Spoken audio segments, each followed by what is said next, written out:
In today's video, I'm going to teach you a guide how to change background color in Figma.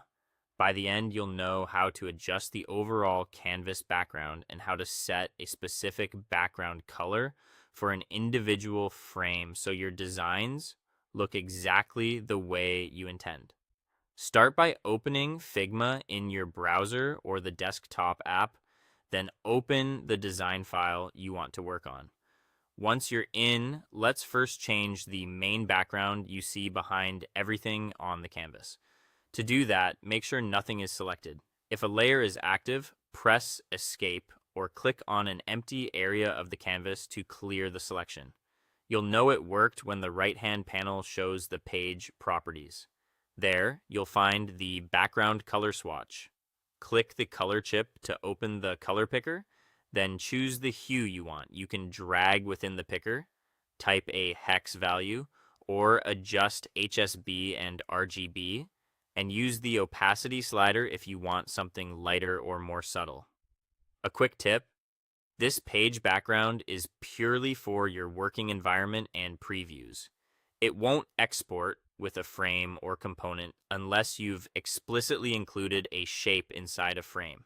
It's great for testing light versus dark surroundings to see how your UI elements and images read against different backdrops. If you don't see the background control, double check that you're in the Design tab of the right sidebar and that nothing is selected. Now, if you want to set the background color for a specific frame, select that frame either on the canvas or from the Layers panel. With the frame selected, look to the right sidebar under Fill.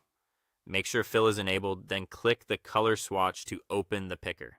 Choose your color and adjust opacity as needed. Keep the typeset to solid for a clean, uniform color. This change applies only inside that frame, which is ideal for screens, cards, or artboards where the background should be part of the design. Unlike the page background, a frame's fill will export with the frame. So what you see is what you'll get in your PNGs, JPGs, or PDFs. For consistency, consider referencing your design system or saved color tokens when picking colors. And as you work, preview your design at 100% zoom and in prototype mode to confirm text and icons maintain good contrast against the new background. That's it.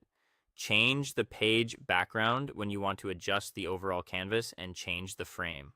Fill when you want that color baked into a specific screen. That's all for today. Thank you for watching, and I'll see you guys in the next one.